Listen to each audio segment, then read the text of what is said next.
तो correct answer बनेगा, क्या बनेगा? पिंक बनेगा, यानी कि गुलाबी बनेगा। गुलाबी यानी कि pink is the right answer.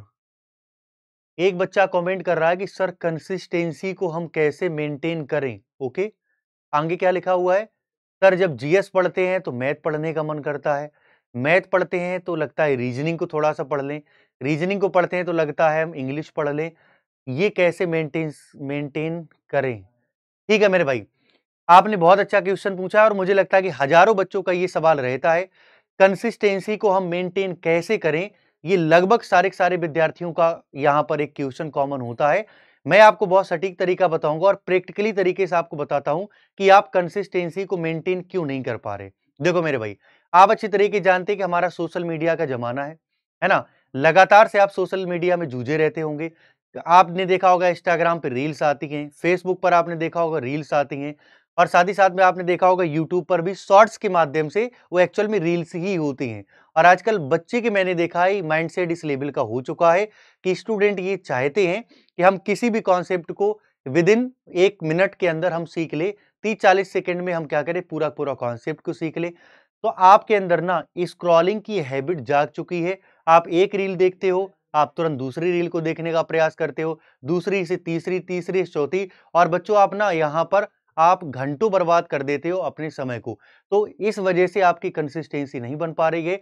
जो काम आप लगातार करते हो, जो काम आप लंबे समय तक करते हो, वो आपकी एक्चुअल में हैबिट बन जाती है, वो आपकी एक्चुअल में आदत बन जाती है।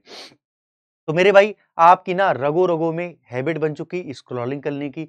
स्क्रॉलिंग करना बंद कर दीजिए, बहुत ही घातक बीमारी है ना? इससे निकलने का केवल एक ही उपाय है और वो ये कि आप लिमिटेड टाइम पर फ़ोन यूज़ करिए। आपको जितनी आवश्यकता है, उतना ही फ़ोन का आप यूज़ करिए। अदरवाइज़ आप फ़ोन से टच में ना रहिए। आप ज़्यादा से ज़्यादा कोशिश करिए किताबों से पढ़ें। हमने लेक्चर देखना है, हमने लेक्चर को देखा, देखने के बाद में हमें फ़ोन से कोई भी मतलब नहीं है। आजकल ना वो बड़ा चलता है सिंगल डंडा, डबल डंडा, ब्लू टिक, है ना? पूरा माइंड जो है वहीं पर हमारा लगा रहता है और एक रिसर्च के मुताबिक अभी एक डेटा सामने बाहर आया हुआ है कि आपके फ़ोन पर अगर नोटिफ़िकेशन भी कोई आ जाता है, तो आपका 25 टू 30% आपका जो माइंड है ना, आपका डाइवर्ट हो जाता है। समझ रहे आप? और अगर एक बार आप रिप्लाई देने लग गए, तो लगभग 70% आपका माइंड वहीं चला जाता है और पढ़ाई पर केवल रहता है मात्र 30% ही। तो आप मुझे बताइए जब तक आप किसी भी काम में 100% नहीं देंगे, तो क्या आप सफल हो पाएँगे? भैया कभी नहीं हो पाएँगे। तो यहाँ पर कंसिस्टेंसी को मेंटेन अगर आप नहीं कर पा रहे हैं, तो सबसे बड़ा जो फैक्टर है वो स्क्रॉलिंग का है। आप स्क्रॉलिंग से बचिए, ये वाक़ई में बहुत ज़्यादा आपकी खतरनाक बीमारी है और ये आपकी आदत बन चुकी है, ये आदत को आपको दूर करना ही पड़ेगा, क्योंकि लगातार आपने आदत बना ली है स्क्रॉलिंग करने की।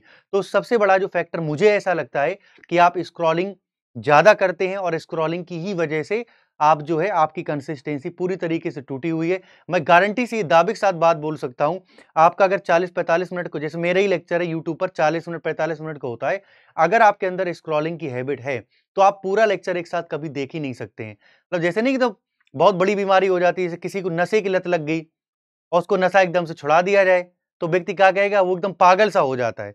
तो वैसे ही आज के टाइम पर ना ये सोशल मीडिया जो आप फ़ोन इतना ज़्यादा इस्तेमाल करते हो ना, वो नशा ही है और इस नशा से आपको मुक्त होना ही पड़ेगा। अगर आप मुक्त नहीं होगे, तो आपका करियर पूरी तरीके मेरे बच्चों चौपट है। आपको करना सिर्फ़ एक ही काम होगा, जितनी आवश्यकता है केवल और केवल उतना ही फ़ोन का आप इस्तेमाल करिए। समझ रहे आप? चरस गांजे से ज़्यादा ये खतरनाक आपका नशा है फ़ोन का इस्तेमाल करना। समझ रहे हैं आप? तो कंसिस्टेंसी को मेंटेन करने का एक उपाय है वो फ़ोन से आप दूर रहिए। जितना कम से कम हो फ़ोन से आप दूर रहिए, जितनी ज़रूरत है उतना फ़ोन का इस्तेमाल करिए बस और कुछ नहीं। समझे मेरे भाई? तो वो आपकी हैबिट बन चुकी है, उस हैबिट को आपको दूर करना है और मुझे ऐसा लगता है कि जब आप ये काम करेंगे डेफ़िनेटली आप सक्सेस की ओर बढ़ेंगे और जब आपका संघर्ष लाजवाब होता है तो सफलता मिलना तय होती है, सफलता आपको ज़रूर मिलेगी, लेकिन कंसिस्टेंसी बनाएँगे तब। ठीक है मेरे भाई? तो आगे अगर कोई आपका डाउट है तो और पूछिएगा, मैं उसका ज़रूर सही और सटीक आंसर देने का प्रयास करूँगा। आज यहीं तक ओके, बाय-बाय, जय हिंद, जय भारत, लव